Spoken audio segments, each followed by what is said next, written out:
Good morning, everyone. So, as we said yesterday, today is the secular New Year, and people have a tendency to make New Year resolutions, which is a good thing. It's always a good day to think how you want to improve. In this week's parsha, we find the mission that Aaron and Moshe was sent to Paro to demand the freedom of the Jewish people. And it says in the pasuk that who Aaron and Moshe, they were Aaron and Moshe, that who God told them to take the Jews out of Egypt. The very next verse says, they are the ones that spoke to Paro, the king of Egypt, to take the Jewish people out of Egypt.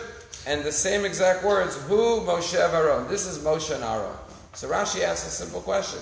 The previous verses said already, they were Moses and Aaron who were commanded to take the Jews out of Egypt. The very next verse has the exact same words, who Moshe and Aaron. This is Moshe and Aaron. So why does it repeat it twice? So Rashi answers the question, and Rashi says, the Torah is telling us, that they remained exactly the same in their righteousness and their loyalty and dedication to Hashem's mission from the beginning of their mission to the end of their mission. And that's why the Torah repeats it twice. They ended up exactly the way they started out. Why? Because in life, we all know what happens. You start out with big ideas, big dreams, big hopes. You're idealistic. But then as the passage of time goes, your idealism wanes, other agendas start creeping up, and suddenly your motives are not as pure as when you started out on your mission. Today is officially the beginning of the new election cycle, for the 2020 presidential race. Could you imagine that? So what happens when candidates start out? They have all these high, noble ideas. But then as the adage goes, power corrupts. And with the passage of time, you start seeing corruption. You start seeing how power gets to their head. But the amazing thing about Moshe Rabbeinu was, at the end of his 40 years, you know what the Torah says? Moshe was the humblest person that ever lived on the face of the earth. To say that in the beginning of the 40 years, okay, he started off humble. But after 40 years of leading the Jewish people in the desert and bringing them to the land of Israel and getting the Torah from heaven, to remain as humble at the end of 40-year mission, just like in the beginning, that's a madrega, that's a high level to aspire to. And the lesson is perhaps just relevant that, if you're starting out with a goal in mind, start with something measurable, start with something incremental, but the most important thing is remember how you started out, what your idealism was, what your motives were, that they were pure and good, and try to maintain that, because the real ultimate test is not today. The test is at the end of the year, if you maintained it in a proper way.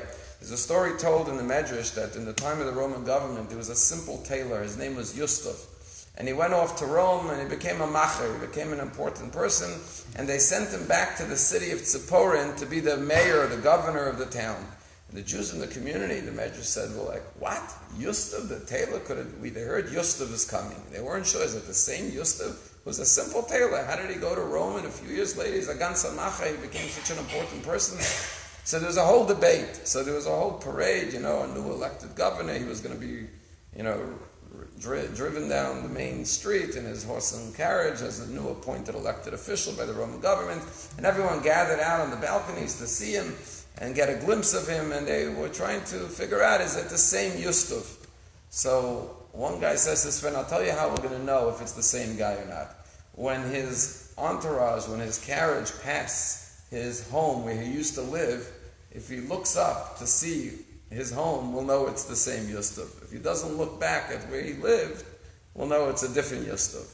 And the message is that, and sometimes people go places in life, but they forget to look back where they came from. They forget their humble origins, where they started out. So the Torah says, Moshe Rabbeinu remained the same person, the same righteous tzaddik at the end of 40 years in the beginning. And in last Chumash, we had the same story with Yosef HaTzadik. Yosef started out with big dreams, and even after he fulfilled all of his dreams, he was Yosef HaTzadik. And that's where we have to aspire to be, to always maintain our idealism and our humility throughout all of our ambitions and dreams and goals in life.